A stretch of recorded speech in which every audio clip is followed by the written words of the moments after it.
Here are some of my favorite words for names of things.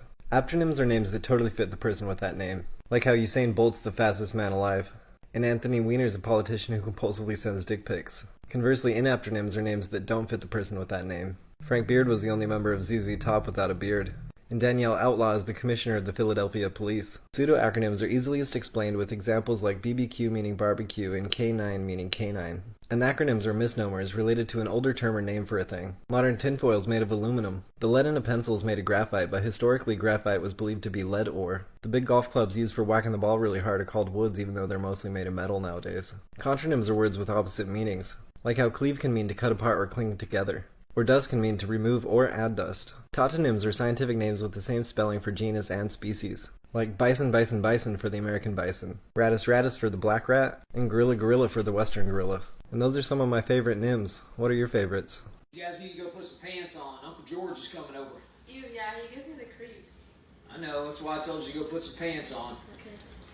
Look, if you gotta tell your kids to go put some clothes on because somebody's coming over to the house, I don't care if they're family or friend, they shouldn't be coming over to the house. Your kids should be your priority. Do better. Growing up, I was always told a tattoo should have meanings. So stitch this and show me your most meaningless tattoo. I'll go. Boy, have I been waiting on this. We got a bunny, and we got baloney. Come on. When the sky comes falling, even... Stop it! Stop! Stop the whining and the sniveling right now!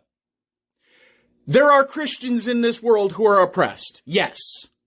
There are Christians in North Korea who can't go to worship without risking being thrown into a gulag. There are Christians in Palestine who can't even get to their churches because of Israeli checkpoints and walls. You are not oppressed as a Christian in this country. Quit your sniveling whining. That Savior you claim to serve said, take up your cross and follow him, and you're whining and crying because what? Because nobody's letting you treat gay people like shit anymore? What the hell is wrong with you? Quit whining! Stop it! Just wait for it, my son has that 90s TV show character smile introduction face law.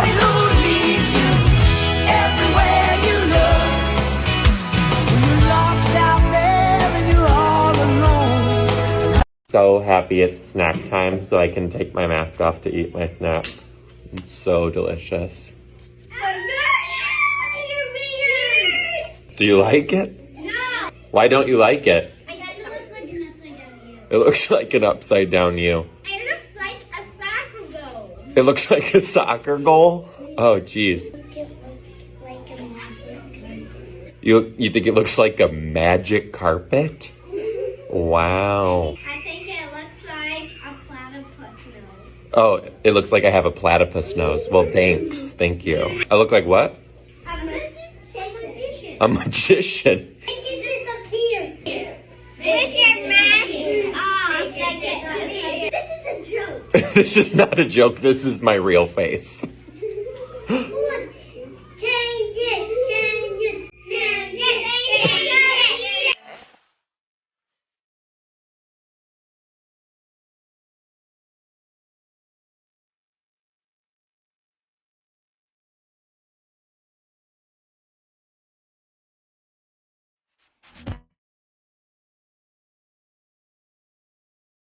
What is something that men do that lets you know they are insecure about their masculinity?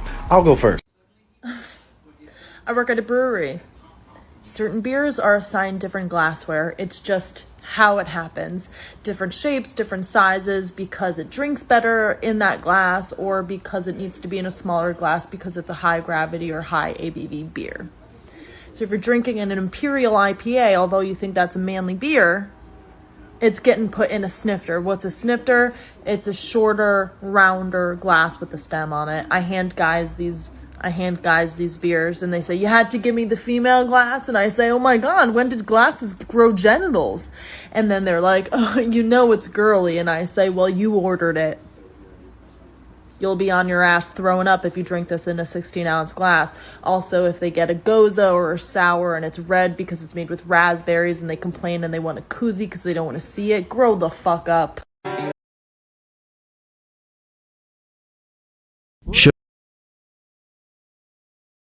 The top 1% in America pays 40% of all of the taxes. Some of you may have seen that video already, and it's a really good example of how to mislead people with statistics, so let's talk about it. First off, I want to say I'm glad she invoked her degree because I have a degree in economics, which is how I know she did not research her points very well before making this video. So she's saying the top 1% of Americans pay 40% of all taxes, and then saying the bottom 50% only pays 4% of taxes. And that's actually just not true. Now, she cited the Tax Foundation, and when I googled the talking points she had in the video, you find this article. Notice how it's only talking about federal income tax? Yeah, that's important. And that's because she's only looking at one tax and then saying that that is the entire picture. And that's extremely misleading because in America we have more than just income tax. If I were to use a different tax, I could come up with a completely different picture. For example, payroll taxes, which fall more heavily on working class people, or sales taxes, which also disproportionately affect low-income consumers. When you take all taxes into account, federal income tax, federal payroll tax, federal corporate taxes, federal estate tax, federal excise tax, and a plethora of state and local taxes, the US system is just mildly progressive. If you combine total effective tax rates, you get the exact same picture. Notice how the rich overall aren't paying that much more. So yeah, she's misrepresenting data. Fuck that, tax the rich and have a good day. I'll ask you a quick question for a documentary I'm doing. Sure. The question is, are you happy? This is one of my bucket list items. I had a hip replacement and heart surgery a couple of years ago, and this has been one of my goals. So I am very happy. And if you had one message to tell the entire world, what would it be? Well, there's a song by Toby Keith called Don't Let the Old Man In. It goes for the woman, too. You just can't, as you get older, I'm 72, you can't let the old person in. Thank you. What was your name? Susan. Susan? Yeah. DeBron, nice to meet you. Oh yeah, nice one last question. What would you say to someone that's struggling with happiness? Why? I had severe depression at one time, and for me, the only thing that worked were meds. I don't believe in counseling too much. Perfect. That's good enough. Guys, I taught my cat to laugh. Okay, ready? Hold on. Kotar. Can I get the ha ha? Ha ha ha. Ha ha ha.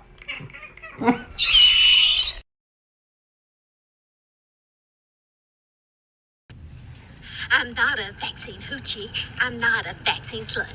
You're not gonna put it in my butt, and you're not gonna put it in my arm. It's not just your blatant disregard for people who are unable to get the vaccine and still remain vulnerable to this virus. It's not even the fact that you won't listen to doctors and scientists and medical professionals. And it's not even your utter lack of humanity for the 500,000 plus Americans who've died. But how you fuck this up so bad lyrically, I will never understand. I'm not a vaccine hoochie. I'm not a vaccine slut. You're not going to put it in my arm. You're not going to put it in my butt. Like, how fucking hard was that? Jesus Christ. Hey, something traumatic happened that changed my life. Check.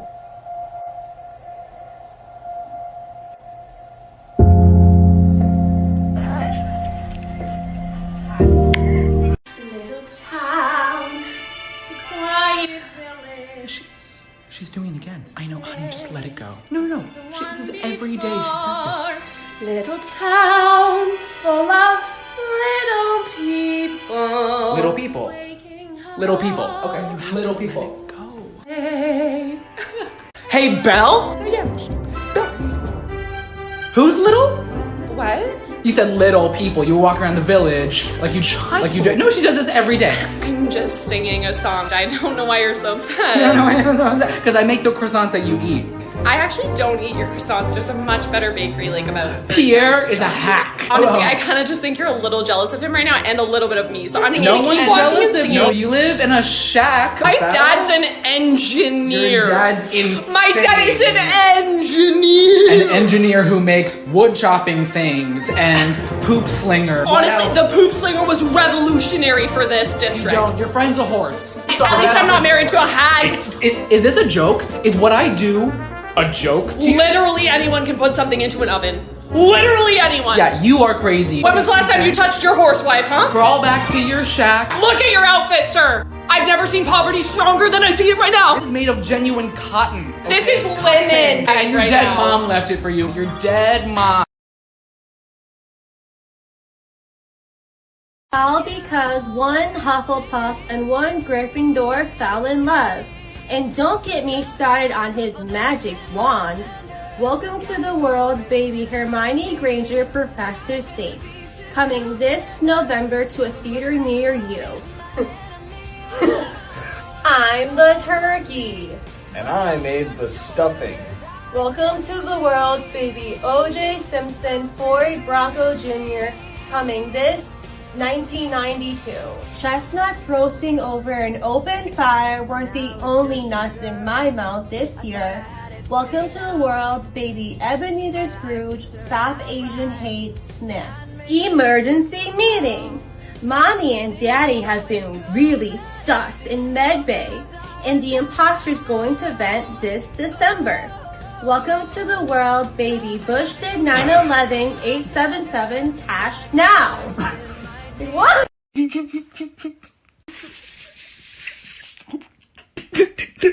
Morning, boss.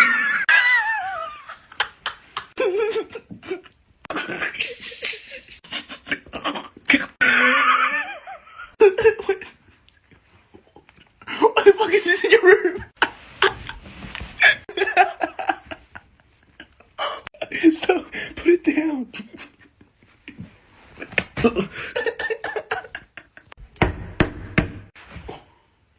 Go to sleep. Go to sleep. Oh, fuck. I'm on a chair. Shut up.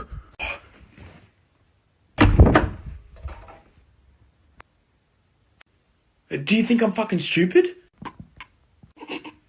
Ryan, get up. Oh, what the fuck? How did I get in? If she's got a daddy kink and she's Asian, try this on her.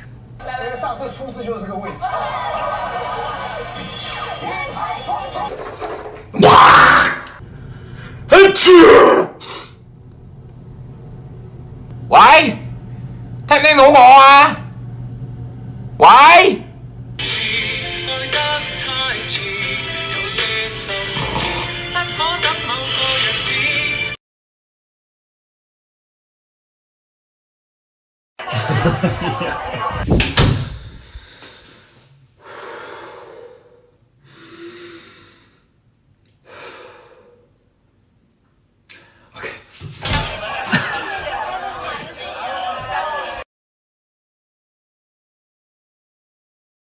Karma hits voters who harassed and spun circles around our vote after they saw our pride flags.